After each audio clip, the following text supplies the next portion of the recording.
Bonjour, bienvenue pour ces 3 minutes pour agir sur les marchés financiers où je reçois aujourd'hui Fabien Labrousse, gérant senior chez Sharpin Gestion. Bonjour Fabien. Bonjour Alain-Pierre. Alors Fabien, on est ici pour faire un petit bilan de l'année 2022 sur les marchés obligataires qui est votre spécialité. Que s'est-il passé en 2022? Pourquoi un crack de telle envergure? 2022, c'est vrai que ça a été la hausse des taux. Ça a été les banques centrales, les banquiers centraux qui ont eu peur de l'inflation. Et donc, les marchés ont surréagi, en tout cas, ont surréagi à cette hausse des taux, puisqu'il faut savoir qu'une obligation allemande de 10 ans, par exemple, c'est moins 15% sur l'année 2022.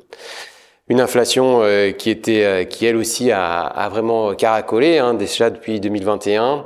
Et ça a entraîné un segment obligataire qui a perdu lui aussi en moyenne sur les obligations corporate 5 ans entre moins 8 et moins 10%. Alors ça, c'était l'année 2022, une année extrêmement difficile. Est-ce que ça augure d'une meilleure année 2023? On part avec un super socle, on part avec un très bon socle. Un socle de rendement qui sera pour les portefeuilles obligataires qui ont souffert l'an dernier et qui présentaient des taux de rendement actuariels, ce qu'on appelle le taux de portage. Désormais, ce taux de portage est bien plus élevé. Et là, vous aviez je vais vous donner un exemple, des obligations qui valaient à peu près 0 de rendement, par exemple sur une Bouygues 2028 d'échéance, maintenant c'est plus de 3% de rendement. Et donc un socle obligataire qui est revenu, j'ai envie de dire, comme au bon vieux temps. Très bien. Est-ce que ça va se faire en ligne droite ou est-ce qu'il faut s'attendre quand même à un peu de volatilité?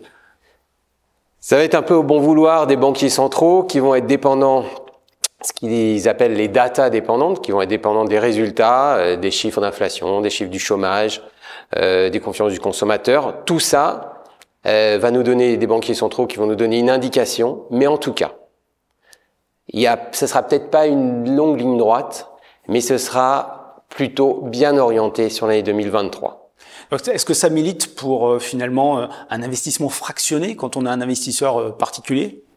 Clairement, la réponse est oui. À mon avis, il va falloir targeter les réunions des banquiers centraux et dès qu'il y aura un à-coup de marché, ne pas hésiter à réinvestir parce que vous partirez encore avec un meilleur rendement. Et donc, je pense qu'un investissement fractionné, c'est la meilleure chose à faire pour cette année. Merci Fabien. Merci Alain-Pierre. Volatilité mais perspectives plutôt attrayantes sur les marchés obligataires, c'est ce qu'il fallait retenir de ces 3 minutes pour agir sur les marchés financiers. Merci de votre attention et à très bientôt pour un nouveau rendez-vous.